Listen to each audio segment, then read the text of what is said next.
तो good evening to all. आज अपना टॉपिक है प्री इक्लाम्शिया। आज अपन प्री इक्लाम्शिया के बारे में पढ़ेंगे कि एग्जैक्टली प्री इक्लाम्शिया होता क्या है। ठीक है, तो प्री इक्लाम्शिया एक गायनेकोलॉजिकल डिसऑर्डर है। ठीक है, जिसमें अपन गायनेकोलॉजिकल या ऑब्स्टेट्रिकल इमरजेंसी में भी आता है। तो मेरा नाम अक्षय शेगोकर, मैं यहाँ से नर्सिंग मैनेजर काम करता हूँ। तो प्री इक्लाम्शिया की डेफिनेशन, प्री इक्लाम्शिया मीन्स होता क्या है। तो प्री इक्लाम्शिया एक प्रेगनेंसी स्पेसिफिक हाइपरटेंसिव डिसऑर्डर है। इसमें एग्जैक्टली होता क्या है, तो जो ब्लड प्रेशर होता है वो हाई हो जाता है आफ्टर 20 वीक ऑफ जेस्टेशन। जो प्रेगनेंसी का पीरियड चलता है जिसमें लेडीज 20 वीक के अबव चली जाती है और जिसमें हाइपरटेंशन की संभावना होती है। जैसे कि हाइपरटेंशन होता है उसका 140/90 के अबव।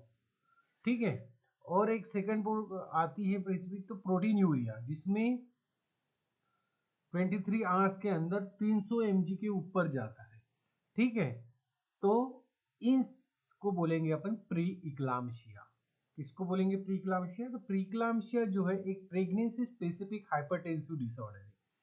ठीक है, ये मोस्टली कब होता है? जब 20 वीक ऑफ जेस्टेशन, जब जेस्टेशन पीरियड चालू हो जाता है उसके जब 20 वीक्स हो जाते हैं तब। तो उसमें क्या पाया जाता है प्री इक्लाम्शिया में? तो हाइपरटेंशन जो होता है मतलब ब्लड प्रेशर वो हाई हो जाता है। तो कितना? तो अबाउ 140/90 mm ऑफ Hg। कब? तो आफ्टर 20 वीक ऑफ जेस्टेशन। तो इसको बोलेंगे अपन प्री इक्लाम्शिया। देन इसकी प्री इक्लाम्शिया होने के काजेस क्या है? तो एग्जैक्ट जो कॉज है वो अननोन है, किसी को भी नहीं पता कि क्यों हो रहा है। बट कुछ रिलेटेड उससे जो है एबनॉर्मल प्लेसेंटल इम्प्लांटेशन। जब कोई इम्प्लांटेशन हो जाता है प्लेसेंटा के अंदर, वो नॉर्मल पोजीशन पे न रहते हुए एबनॉर्मल पोजीशन पे है, तो प्रीक्लाम्शिया होने के चांसेस ज्यादा रहते हैं। देन इंडोथीलियल डिस्फंक्शन हो जाता है, तब हो जाता है। देन वासोस्पाज्म और रिड्यूस द ऑर्गन परफ्यूजन, जब ये हो जाता है तो अपन को क्या रहता है? ब्लड प्रेशर बढ़ जाता है, तो चांसेस है प्रीक्लाम्शिया होने के। देन रिस्क फैक्टर क्या क्या है? तो फर्स्ट प्रेगनेंसी, जब पहली बार प्रेग्नेंट हो जाती है वुमन, तो चांसेस रहता है या रिस्क रखता है PIH मतलब प्रीक्लाम्शिया होने के।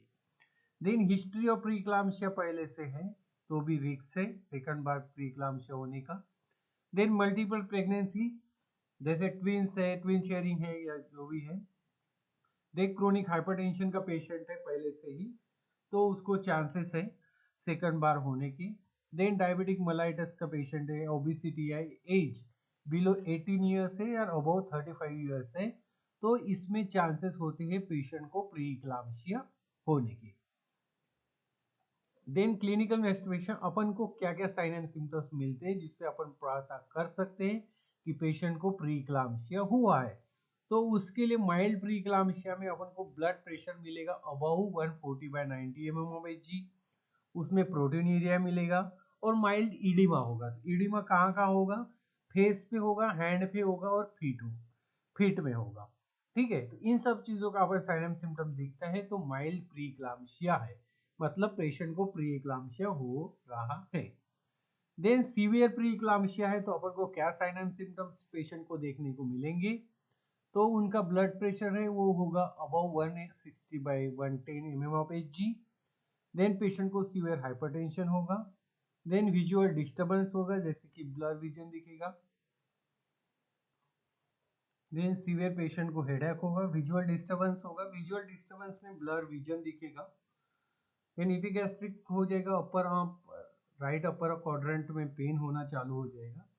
देन ओलिगोयूरिया होगा। देन पल्मोनरी एडिमा पेशेंट में दिखने को मिलेगा और हाइपर रिफ्लेक्सिया। ये जो साइन एंड सिम्टम्स है ये आपको सीवियर प्रीक्लाम्शिया में देखने को मिलेंगे। देन इन्वेस्टिगेशन, अपन को एग्जैक्ट कॉज तो पता नहीं है, एग्जैक्ट कॉज तो अननोन है। बट जब कुछ इन्वेस्टिगेशन है, जो साइन एंड सिम्टम दिखाने के बाद अपन कुछ इन्वेस्टिगेशन करते हैं जिसमें अपन को फाइंड हो सकता है कि पेशेंट को प्रीक्लाम्शिया है।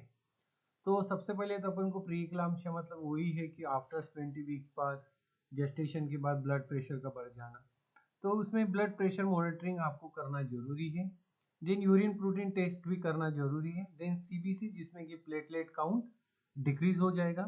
देन लीवर फंक्शन टेस्ट जिसमें एंजाइम्स की लेवल बढ़ जाएगी। देन रीनल फंक्शन टेस्ट जिसमें क्रिएटिनिन की लेवल नॉर्मल लेवल से अबव होगी। देन फीटल मॉनिटरिंग के लिए आपको एनएसटी और यूएसजी, यूएसजी मतलब अल्ट्रासोनोग्राफी, आपको नॉन स्ट्रेस टेस्ट भी एनएसटी आपको करवाना है। देन कॉम्प्लिकेशन क्या क्या आपको सीख सकते हैं। तो मैटरनल फीमेल साइड क्या होगा, तो इक्लाम्शिया मतलब पेशेंट को सीजर आने के चांसेस हो सकते हैं। देन हेल्थ सिंड्रोम भी हो सकता है, पेशेंट को स्ट्रोक भी हो सकता है और रीनल फेल्यूर में भी पेशेंट जा सकता है। ये फीमेल साइड हो गया मतलब मदर साइड। देन बच्चों साइड क्या हो सकता है, तो यूट्राइन ग्रोथ रिस्ट्रिक्शन आईजीआर में भी पेशेंट जा सकता है।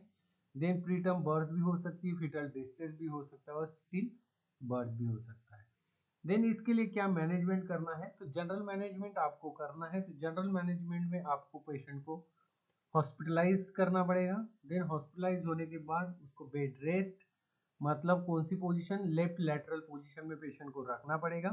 Then regular BP and urine की मॉनिटरिंग करनी पड़ेगी। ये जनरल मैनेजमेंट में क्या क्या, hospitalisation, bed rest, then regular blood pressure monitoring and urine monitoring. Then medication side management क्या करना है, तो आपको हाइपर एंटी हाइपरटेंसिव ड्रग्स का यूज करना है, जैसे लेबेटॉल, मिथिलेडोपा, देन नेविडेपिन। ठीक है, ये एंटी हाइपरटेंसिव ड्रग्स आप यूज कर सकते हैं। Then anti convulsant magnesium sulphate to be prevent seizure, seizure को प्रिवेंट करने के लिए आप anti convulsant magnesium sulphate MgSO4 आप यूज कर सकते हैं। देन डिफर्ड ट्रीटमेंट के लिए आपको delivery to the baby, then depending the gestation of and severity. Then इसमें नर्सिंग मैनेजमेंट आपको करना है, तो monitoring blood pressure, then urine output, then reflexes आपको पेशेंट की मॉनिटर करना है। Then assess for the headache and vision changes, patient को बार बार पूछना है कि हेडेक तो नहीं हो रहा है या विजन में कोई दिक्कत तो नहीं आ रही है। Then strict intake output chart monitoring, foetal heart rate monitoring और एडमिनिस्टर ड्रग सेफली, जैसे MgSO4 टॉक्सिसिटी मॉनिटरिंग भी आपको करना है कि कोई साइड इफेक्ट तो नहीं हो रहा है या ड्रग ओवरडोज में तो नहीं है। Then provide emotional support and education. Then इसको प्रिवेंट करने के लिए आप रेगुलर एंटीनेटल चेकअप करना है। Then early detection and monitoring करना है। Low dose of aspirin in high risk of women has prescribed. Thank you so much.